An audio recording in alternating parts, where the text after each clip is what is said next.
alors que certains politiciens sont déjà dans la mouvance de la pré-campagne pour les élections générales de 2022, surtout la présidentielle.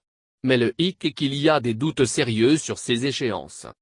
Le débat fait rage sur les réseaux sociaux et au sein de l'administration publique sur la tenue des élections générales de 2022 étant donné que les Maliens sont divisés sur la durée de la transition.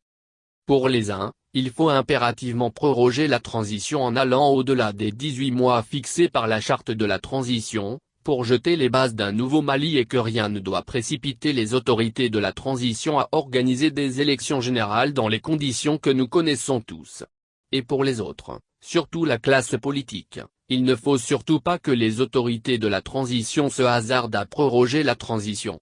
Selon eux, aller au-delà des 18 mois serait une couardise de leur part et risque de créer d'autres problèmes en envenimant davantage la situation et isoler le Mali sur la scène régionale et internationale. Il faut respecter les accords de la CEDEAO et aussi la charte de la transition en organisant les échéances selon le chronogramme indiqué, disent-ils. Lors des débats du plan d'action du gouvernement, PAG, le Premier ministre, Dr. Choguel Kokala Maïga a affirmé que les dates des élections générales qui ont été annoncées par l'ancien gouvernement Ouane seront toujours maintenues sans donner plus d'explications sur le comment ils vont les organiser. Comme on le dit dans le jargon militaire, c'est le terrain qui commande la mission visiblement. Sur le terrain, rien de concret n'est fait.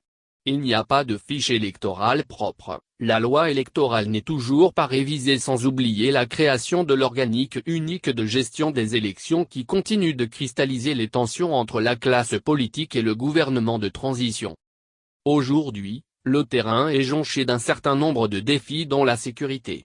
L'insécurité a atteint son paroxysme et a mis le pays entier dans la léthargie, fracturée d'une part par les tensions intercommunautaires dans les localités du centre et les attaques terroristes islamistes contre les FAMA et les civils au nord du pays. Ce qui fait que 75, voire 80% du territoire échappe au pouvoir central, selon les spécialistes des questions sécuritaires. Dans cette cacophonie sécuritaire où le gouvernement tente toujours de trouver un maillage, pour organiser des élections générales, bon nombre de Maliens affirment qu'il y a des sérieux doutes qui planent sur les élections.